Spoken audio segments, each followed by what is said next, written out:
As Turkey's most eagerly awaited parliamentary elections draw closer, the electorate of the western province of Bursa is seeking alternatives to the ruling Justice and Development Party, AK Party, which they believe has let them down.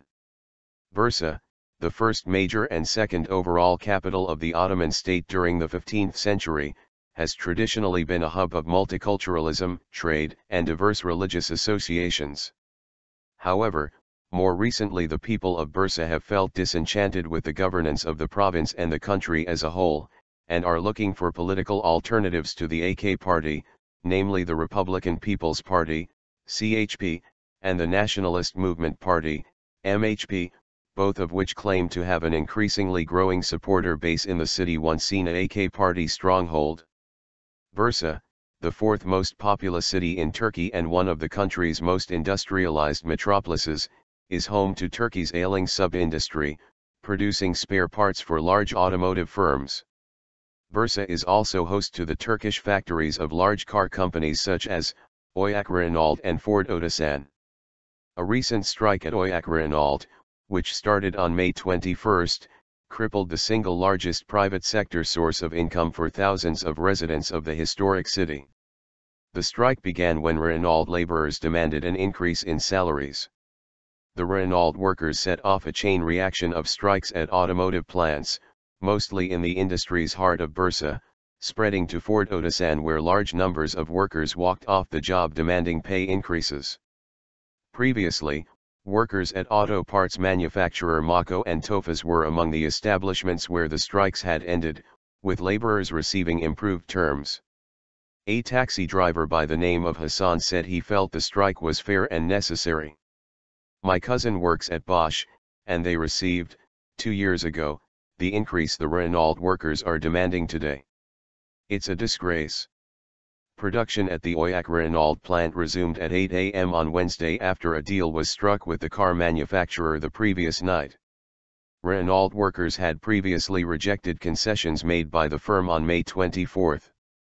However, the impending implications of the walkouts, striking at the core of one of Turkey's most prized industrialized cities, remains to be seen.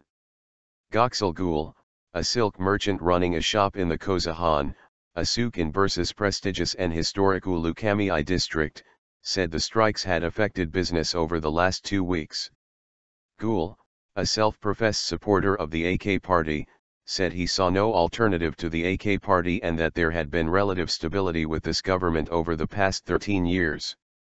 When asked whether he believed the allegations of corruption and bribery committed by the upper echelons of the AK Party, the silk merchant said, "Who doesn't steal? Were the previous governments any better? At least I have a president who prays Tahajjud." Tahajjud is known as the night prayer, a voluntary supplication performed by followers of Islam in addition to the obligatory prayers performed 5 times a day. The graft investigation, the largest of its kind in Turkey's history, implicated 4 then cabinet ministers, their families, prominent businesspeople, and several members of then Prime Minister Recep Tayyip Erdogan's family on charges of bribery and transferring gold to Iran to undermine US-led sanctions. With the AK Party visibly losing steam in the province, the remaining parties fancy their chances of having more deputies elected to parliament.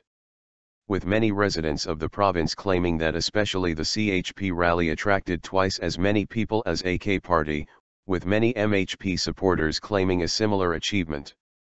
Despite many polling companies placing the AK Party in first place, the margin by which it leads is shrinking, with many local observers in Bursa saying it is impossible for the AK Party to repeat its success of 2011.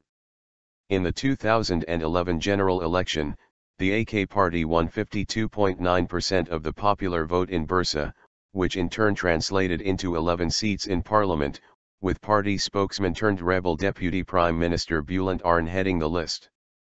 The CHP, however, only managed to receive 24% of the vote, which allowed it to field 5 deputies from the province, including the frontrunner Sina Kayali, the chief executive of the Turkish coach company Camel Kocas. Neither Arın nor Kayali are standing for re-election this time, with the former ousted by the 3-term limit imposed by AK Party bylaws designed to bring regeneration to the party. The AK party's Bursa provincial head recently claimed that his party would emerge as the ruling party after the elections, saying, "Currently there are around 10.15% of undecided voters.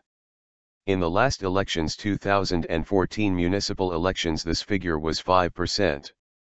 In any circumstance the polls show the AK party emerging as the ruling party." Speaking to T24, a Turkish online news portal, Semalettin Turan, who is also a deputy nominee in Sunday's elections, underlined that the real issue was whether the AK party could muster enough seats in parliament to be able to rewrite the constitution and transform Turkey's political regime into a presidential system. "We believe we're going to protect our votes and even surpass the level of votes previously received. The people of Bursa have increased their number of votes for us in every election." Erdogan advocates a Turkish-style presidential system, which if and when implemented will give unlimited powers to the president. He has asked his supporters to vote to elect at least 400 deputies, hinting at, without naming, the AK party to the 550-seat parliament on Sunday, which would give him license to push through an amendment to the constitution. CHP Bursa head, "Will dethrone AK party if we pass 30%. Zafer Yıldız, the CHP's provincial head, spoke to today's Zaman, saying that CHP's first aim is to pass the 30% mark on Sunday. "We can surpass 30% by a large margin. If we do, then we'll dethrone them AK party." Claiming that the AK party is currently in panic, Yıldız said, "We see how empty their political arguments are. The AK party cannot once again become a ruling party." Hinting at President Erdogan's much-debated lavish presidential palace, Yıldız said, "They're belittling the people. If you see what the AK party have done for themselves, you'll see what I mean." Also highlighting an erosion of trust between individuals in the country due to the AK party regime's marginalizing policies, Yıldız said, "Judges don't trust lawyers and prosecutors, merchants don't trust customers and students don't trust students. I used to trust my country's judiciary, even if it was blind and hobbling sometimes. But now there is no trust." MHP Bursa head, 1 in 6 referred to bailiff for inability to repay loans. In retrospect, the MHP only managed to gain 2 seats in Balıkesir after receiving 14% of the vote, but many MHP supporters argue that the race for the third deputy in the 2011 election was lost by only a few hundred votes and that the MHP will definitely win the third seat this term and even improve on that, going as far as to say they want to be the first party in Bursa. Yüksel Yılmaz, the MHP's provincial head in Bursa, spoke to today's Zaman. He said the AK party's economic and social policies have made life insufferable. More than 50% of people in Turkey are below the poverty line, with a third of people living under the hunger limit. There's an economic crisis at the moment. There are now 540,000 bankruptcy cases opened in Bursa against bankrupt businesses and people unable to repay their loans. There are 3 million people in Bursa, which puts 1 in 6 people in Bursa on the verge of bankruptcy. That's more or less every family affected by bankruptcy, he said, adding that 97 out of every 100 state personnel in the city has personal debt.